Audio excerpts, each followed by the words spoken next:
Hi, I'm Richard Head, asking the questions that others dare not to ask.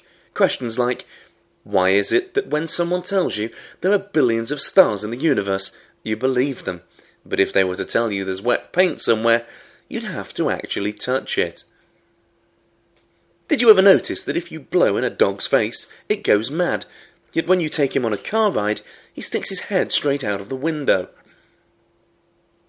If toast always lands butter side down, and cats always land on their feet, what would happen if you strapped a piece of toast to a cat's back and dropped it?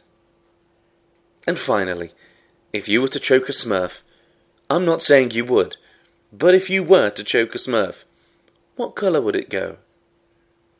In this particular mini webisode, I'll be asking our political leaders for their opinions on the growing issue of hoodies in the UK, and we'll see which ideas resonate most closely with the needs of the British people who live on the estates and take the buses where this problem currently exists.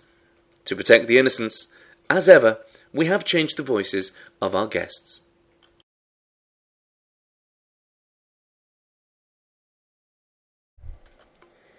I think we need to undertake a comprehensive social review into the unfortunate reason why this young person has turned out to have criminal tendencies.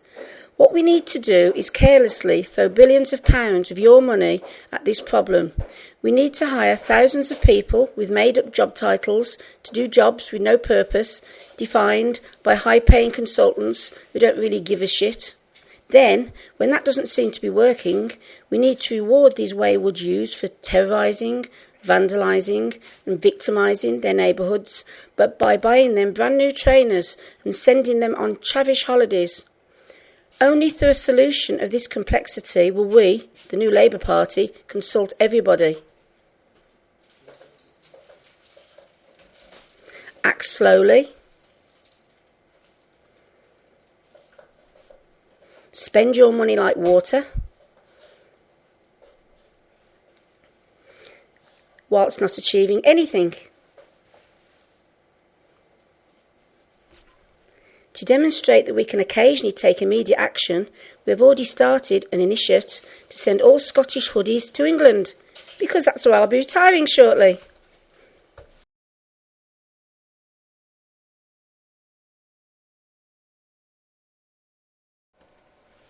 It was about 15 minutes after I'd set off cycling, I began to notice the looks that people were giving me. I'd only forgotten to put the saddle back on my bike. Oh, sorry. Whoops. Is this thing on? Are we recording? Okay.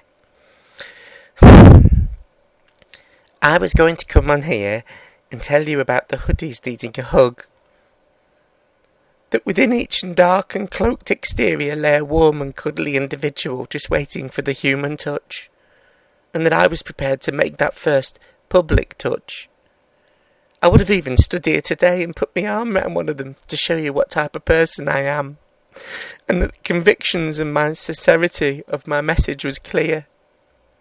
But I can't do that now, because earlier today one of the spawn of the fatherless generation without my knowledge or consent reached out and grabbed my equipment, stealing from me potential hours of pleasure in one desperate and dirty act. Yes, they stole me bike. I'm sorry, I can't do this anymore.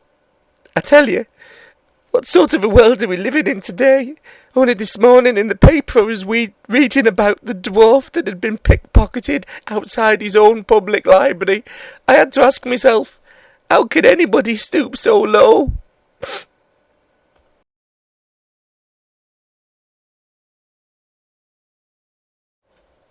Young people don't respond well to soft touch tactics. They need showing who's boss right from the outset.